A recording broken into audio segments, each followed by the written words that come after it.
The issue is that a lot of people are doing so many things, of course, to target on IPOB or ESN to give it a bad name. But that's not the truth.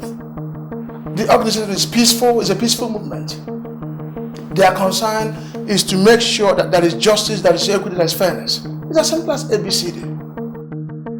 Like I've always told the whole world, you can't achieve peace with guns and bullets. It's impossible. The best way out. Well, the last time was yesterday, right there in the court. When he walked in, I made sure that I approached him and asked him how he was faring. He said he's okay. That was what he told me. That he's looking forward to seeing every one of us.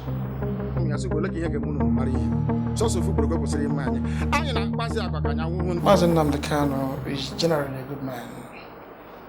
He's a man who believes in justice, fairness and equity. And that is what you see today playing out. He's a man that has courage and guts. He's a man that believes in working hard. When you work hard, you produce results. That's who he is. And overall, he's a very good man. Very kind and very good to be with. That's who he is. Whoever that is selling the narrative is wrong. He's my brother, so I can tell you better about him than any other person can. Of course, you know, out there, people can say whatever they want. Perhaps because they don't like him or because they're jealous about him. These are things we understand very well. But when you approach Nnamdi Kanu, when you meet him in person, of course, he's a likable man. Sit down and have genuine conversation, dialogue with him. I think perhaps from there we can make a headway. The dialogue, should have begun since 2017, when attempts were made. Of course, I followed him down to Enugu, where a meeting was held, headed by Professor Ben Wabeze and Evangelist Eliot Uko, before the 5 Eastern governors. I knew the things he told them, and we were thinking then they would have come down to Abuja to relay the same message to Abuja, but obviously, from the little intelligence gathering I have done, I've come to realize that they did nothing. They have portrayed Nnamdi Kanu as a threat. But Nnamdi Kanu, like I said yesterday, is not part of the problem, he's part of the solution. So people are sending the wrong narrative, particularly from some of the southern politicians. They are not being truthful to the powers that be here in Abuja. If they are, we won't be here today. Nnamdi Kanu is only asking for 3 things majorly: justice, equity and fairness. Above all, referendum. Is that a crime? Like I've always told the whole world, you can't achieve peace with guns and bullets. It's impossible. The best way out is to sit down and have meaningful and genuine discussion with Nnamdi Kanu. And by so doing, the whole tension will die off. That's all he's asking for. He's not asking for too much.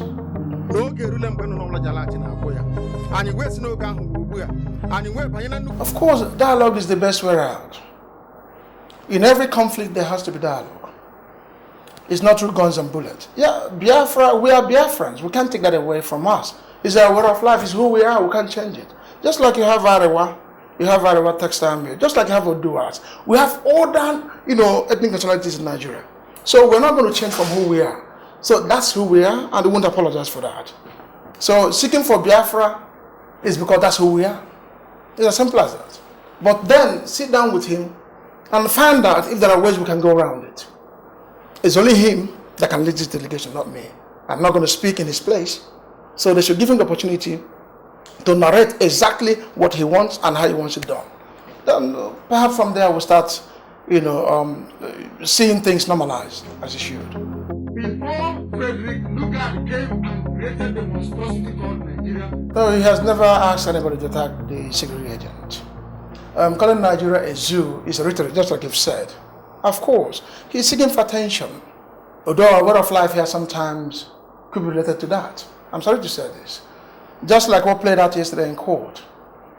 It was more like a secret trial, or a secret hearing, so to speak, where journalists were about to come in, the lawyers were about to come in, even the representatives, even from Ohanes and the rest of them, were barred from coming into the court. So how would you look at it? How would you analyze that? So when he calls Nigeria a zoo, he's doing that for a purpose. All he's trying to do is to ask them to change from their way of life. And nobody's cousin, let me tell you what is playing out. the politicians are involved in what is playing out today. He has always made this clear before Humanity on Radio Biafra, that he doesn't give life, therefore he cannot take life. That we should understand.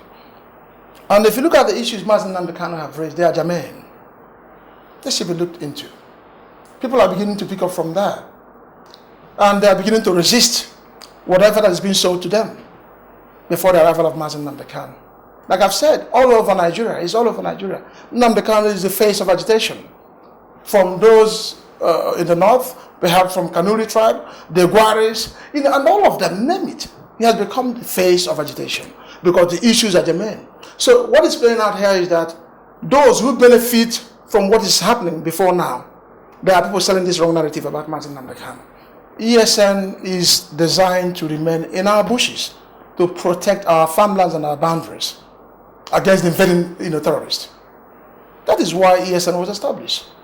The killing, how about what happened in Owerri, where a police officer shot a DSS man thinking it was a non-gunman? How do you reconcile that?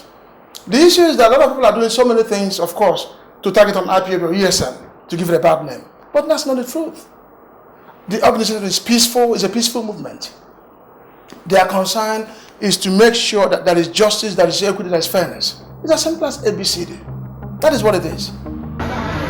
This just happened right now. I think the equity was shown by Easy Red.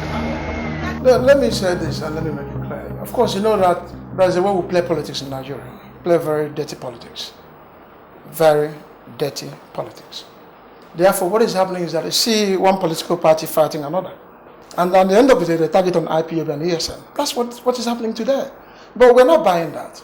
We are hell-bent on what Nnamdi Kanu has given us an instruction, and that's what everybody's following. And it's a high time people understand this. Nnamdi Kanu is not, should I say, he's not a bad fellow. Let me say it that way. He's not a bad fellow. So today, the politicians are doing whatever they can to nail Nnamdi Kanu. Of course, what has happened to him, they are part of it. We know that's why they've kept quiet all this while. They are part of it, but in due time, of course, that will be announced. In due time, it will be announced, of course. They are working hard to make sure Nnamdi Kanu will not be released. But I also commend some of them who have worked tirelessly well, to make sure that Nnamdi Kanu is released as quickly as possible. Of course, give them some talk.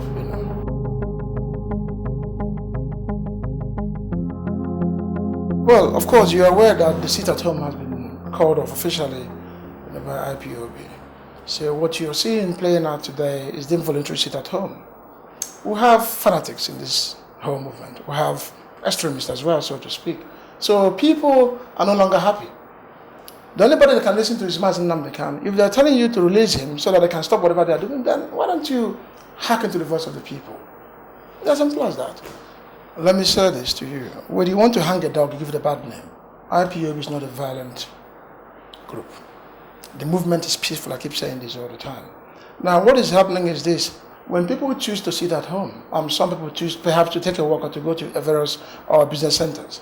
What happens is that maybe one or two politicians will send out people to go and kill them, or create a funny saying that at the end they will target on IPOB. That is what is happening. Because they know, as far as IPOB is concerned, IPOB has done nothing wrong. So they are doing whatever they can possible to tag IPOB. Of course, you and I know a terrorist group or a violent group. That's what they're trying to do, whereas we are not. How about those in the market? I listened to a young woman who told me in confidence, he said, look, if you ask me to stay at home for the next 1 year so that they will release Nnamdi Kanu for me, that she will do so. I laughed off my head. There are people who do what they do today with passion because they love Nnamdi Kanu, because they understand him very well, more than others do. That is what you see play out in the Southeast.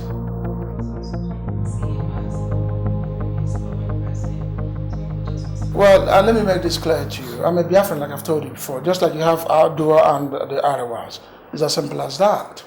What I want today is fairness, justice, and equity. If Biafra will bring me that, that's where I stand. But make no mistake, wherever my brother stands, that's where I stand. I know he wants good for me, not bad. We will remain as peaceful as possible. We are not going to derail. we remain focused and determined. Like I've said, Nnamdi Kanu is the arrowhead of this whole agitation taking place everywhere today, simply because people believe in the ideology.